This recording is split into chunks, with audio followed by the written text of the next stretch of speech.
Power isn't just about what you know, it's about how you make others feel. Today, we're exploring Law 1 of the 48 Laws of Power. Never outshine the master. This isn't just flattery, it's strategy.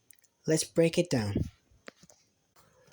Basically, Law 1 states always make those above you feel comfortably superior. Why, you ask? Because human nature is fragile. Those in power need to feel secure.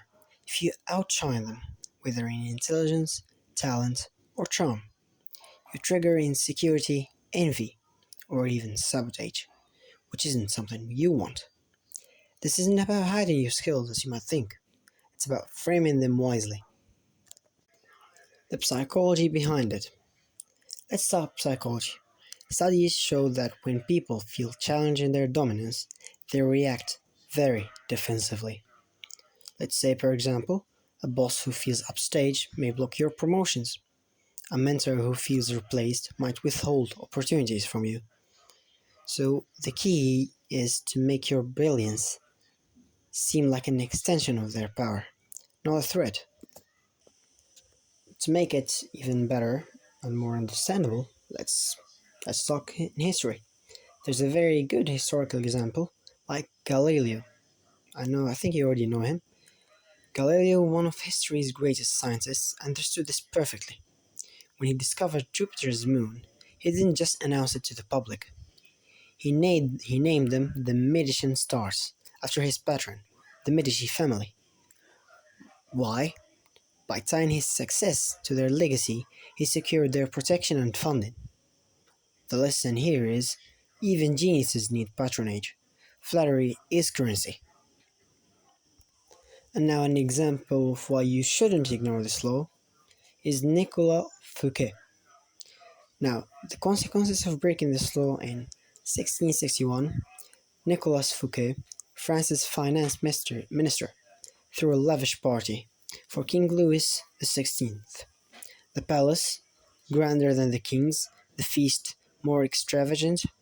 The result, Louis felt humiliated and had Fouquet arrested for life. Moral, never make the master look small, even accidentally. Let's give an example in the modern workplace. Imagine this, your boss presents a flawed plan in a meeting. You could say, "This won't work, here's why," and you're going to clash with him. Or you can say, "Great foundation, what if we tweak element X to align with your goal here?" Which sounds collaborative. The difference here is you fix the idea without fixing the blame. This is how you advance without making enemies. Here's how to master Law 1 in real life. First, the deflective credit technique. I couldn't have done it without Master's guidance. Or you can use strategic questions. How could you approach this? When you ask them, it makes them feel consulted. Or the controlled visibility. Share wins privately first, let them take public credit. And fourth, the second fiddle rule. In group settings, both let them speak first. These are just a few examples. You can always find better ways to apply this tactic. And there are some special conditions in which you can actually break the rule. This is a very important exception. If the master is incompetent or corrupt, outshine them quietly until you can replace them. An example here would be Steve Jobs, because the guy was ousted from Apple but returned when the company floundered. But note, this is high risk. Default caution.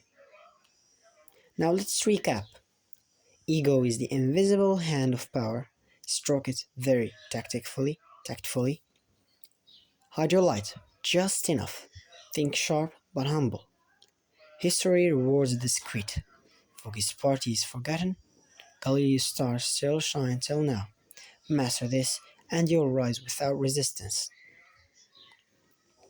If you found this useful, smash that like button. It helps the algorithm, gods. Next time, we'll decide which law to explain. Until then, stay powerful.